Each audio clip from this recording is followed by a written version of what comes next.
A supreme test of her diplomatic good manners came on a trip to Morocco in 1980.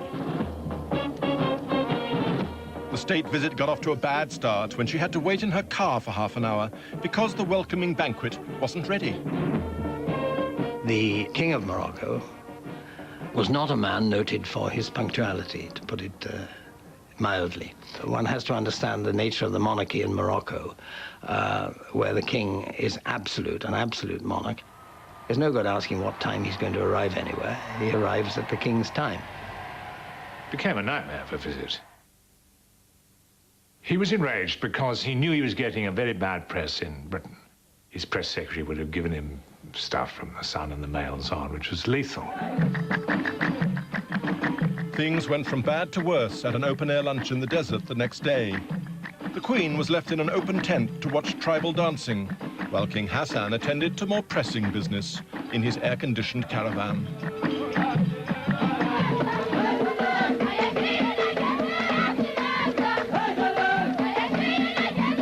There was various displays which went on longer and longer. Excellent displays, but I think lunch had to be at 4. I think the Queen thought it was time to have lunch. It was about 4 o'clock.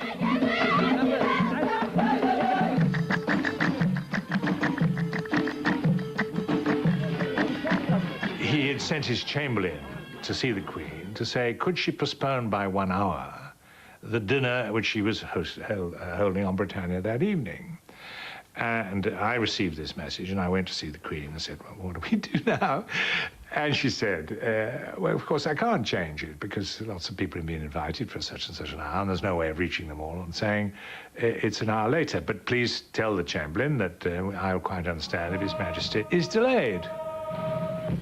He arrived with some princes who had not been invited, and in a great rage because his suggestion had not been acted on. Absolute monarchs don't like to be disobeyed. The trip seemed on the brink of disaster. With the Queen, he conducted a fairly inane conversation about personalities. He was rather frightened of the Queen, I think. But with me, because he was in a furious temper, he was hissing in French. I'm not being treated like a gentleman. It's all going wrong. That steel mission we were talking about on the train this morning, I'm not going to receive it. I don't have time. And what's more, your ambassador has to leave Morocco tomorrow.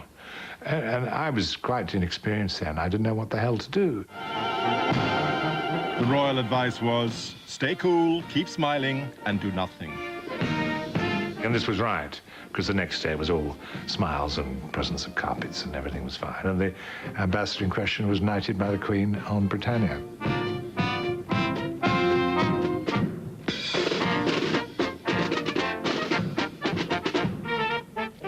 But the Moroccan saga wasn't over. Protocol obliged the Queen to invite King Hassan back to London. Her Majesty's Foreign Office had learned from the first visit. They sent a special envoy out to Morocco on a delicate mission. Well, I don't know how many people have had to go and confront an absolute monarch in an African country and tell him not to be late, but that's what I had to do. I sort of felt my way into this conversation, and eventually he smiled and said, "Ah, yes, I see. You're telling me to be punctual." I think there were 1 or 2 occasions when he kept people waiting, but he certainly didn't keep the Queen waiting.